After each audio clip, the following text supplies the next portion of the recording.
एक दुकानदार एक औरत को कपड़े दिखा दिखा कर थक गया। अंत में अपने गुस्से पर काबू रखते हुए आखिरकार बोला, मुझे अफसोस है कि मैं आपको कोई कपड़ा पसंद नहीं करवा पाया। औरत, कोई बात नहीं, मैं तो वैसे भी सब्जी लेने निकली थी। पड़ोसन, आपकी नई बहू कैसी है? सास, बहुत मेहनत करती है, इतनी गर्मी में भी दिन रात लगी रहती है। कैंडी क्रश के 452 लेवल पर पहुंच गई है। व्हाट्सएप पर 25 ग्रुप चलाती है। फेसबुक पर 5000 फ्रेंड और 10,000 फॉलोवर है। 16 ग्रुप की एडमिन है और 36 पेज चला रही है। सोच रही हूँ सुबह दूध के साथ बादाम देना शुरू कर दूं और तरक्की करेगी। आदि मानव जैसी जिंदगी हो गई है दोस्तों। स्कूल नहीं, ऑफिस नहीं, कोई काम नहीं, सिर्फ खाना बनाओ और खाओ और गुफा में जाकर सो जाओ।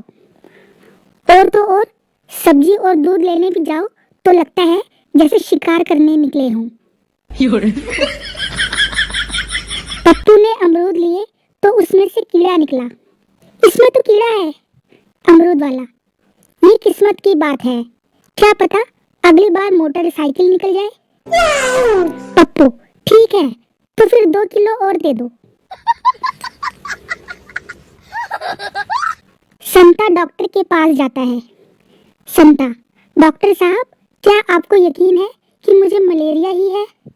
दरअसल मैंने एक मरीज के बारे में पढ़ा था कि डॉक्टर उसका मलेरिया का इलाज करते रहे और अंत में जब वह मरा तो पता चला कि उसे टाइफाइड था।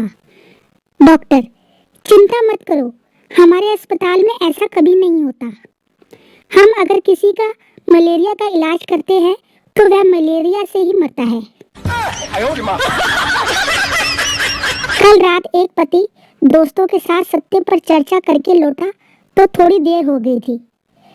जब वो घर में घुसा तो देखा डाइनिंग टेबल पर खाना नहीं रखा था, तो चुपचाप फ्रिज से खरबूजा निकाला, काटा, खा लिया।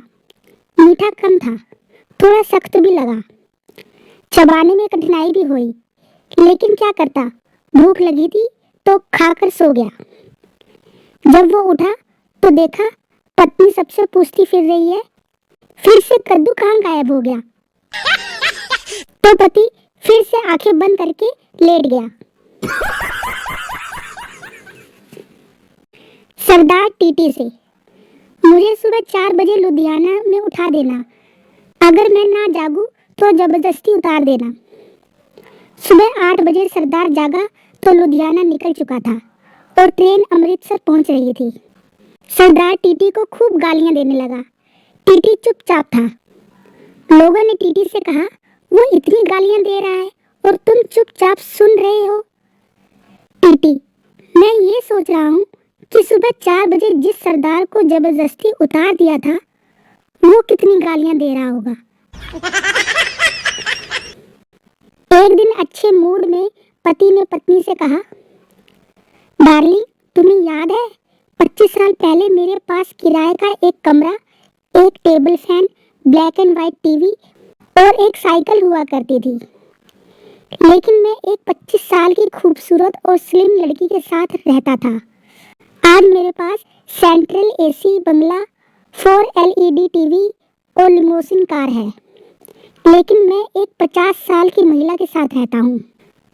पत्नी ने जवाब दिया, चिंता ना करो प्रिय, तुम अपने लिए एक 25 साल की खूबसूरत लड़की ढूंढ लो। मैं तुम्हें यकीन दिलाती हूँ कि तुम वापस अपने आप को किराए वाले एक कमरे, table fan, black and white TV और एक साइकिल के साथ पाओगे। शिक्षा, पत्नी से मजाक भी सोच समझकर ही करनी चाहिए।